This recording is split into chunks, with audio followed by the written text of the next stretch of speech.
Paroi à isolation phonique. Donc là, on est dans un appartement. Ça, c'est une paroi qui sépare deux appartements. Donc on a une cloison en briques.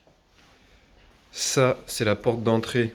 De l'autre côté, on a la cage d'escalier. Donc là, il n'y a pas de problème de transmission de son. Les passages sont assez rares. Il y a juste un autre appartement qui circule par ce palier. Le souci, il est sur cette paroi-là. Ou de l'autre côté, on a le salon également de l'autre appartement.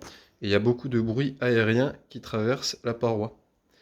Donc on a créé un doublage phonique avec une ossature en style en 48, désolidarisée de la cloison en briques existante.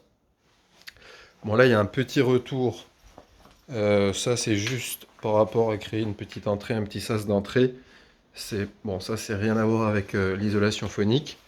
Ce sera quand même rempli par un isolant pour pas créer de caisse de résonance. Mais l'enjeu principal, il est à ce niveau-là.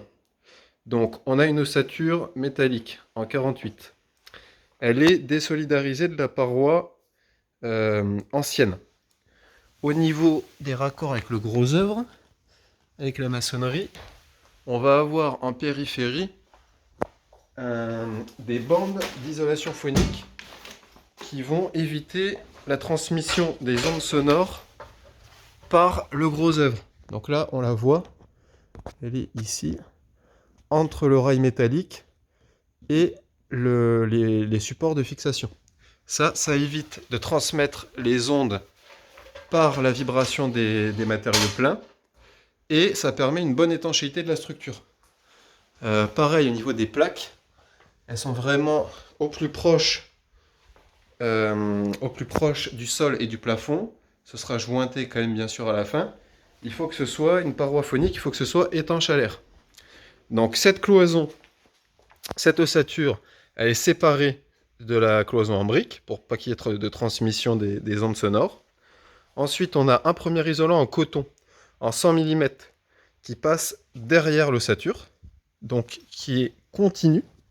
Il n'y a pas de discontinuité, il n'y a pas de rupture dans l'isolation. Ça permet de ne pas avoir de points faibles au niveau des ossatures de fixation, de support.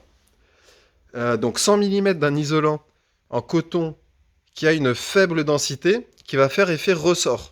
On va avoir la cloison en brique existante, le ressort sur cet isolant, qui est un isolant phonique très efficace, qui a une faible densité, qui va absorber. Et ensuite, au niveau de l'ossature, on va avoir des panneaux à base principalement de chanvre, qui a des très bonnes propriétés phoniques, des panneaux en 45 mm qui sont un peu plus denses, qui vont entrer dans l'épaisseur de l'ossature jusqu'au bout en légère compression. On voit qu'on a un effet un peu bombé. Bon, ça va évidemment avec le placo, ça vient ramener tout ça à plat. Le but, c'est qu'il n'y ait vraiment aucun espace vide, aucune cage qui puisse emprisonner une lame d'air et faire éventuellement résonance. Donc là, on a avec ces deux matériaux, 45 mm entre ossature plus dense et 100 mm de coton moins dense derrière, on a un ensemble qui va être très efficace.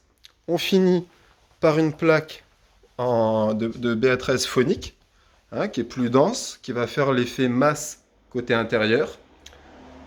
Éventuellement, selon les cas de figure, on peut doubler les plaques de phonique en les décalant, en superposant et en décalant. C'est-à-dire que là, si on a un joint là, on décale de 60 et la deuxième plaque, on viendra raccorder au milieu de l'ancienne. Et ensuite, évidemment, on fait les joints comme d'habitude. Donc là, avec un procédé comme ça, en désolidarisant bien de l'existant, en faisant une ossature déportée avec les bornes d'isolation phonique au niveau des rails et en périphérie quand vous avez des montants à fixer sur le mur, le placo phonique, deux isolants efficaces, densité différente, une bonne épaisseur, et là on va couper tout ce qu'il est possible de couper en rénovation au niveau phonique. Alors on n'atteindra jamais la perfection, on ne peut pas atteindre la qualité d'une isolation phonique qu'on aurait dans une construction neuve. La rénovation a toujours des contraintes, donc on ne peut pas atteindre le même niveau de performance, mais on va enlever, le but c'est de rendre la chose beaucoup plus agréable et que le peu de son qui passe soit tout à fait tolérable. On va limiter. L'idée, c'est d'éliminer le 80% des nuisances. Voilà. Donc, voilà pour une isolation phonique, coton et chanvre en 2 couches croisées.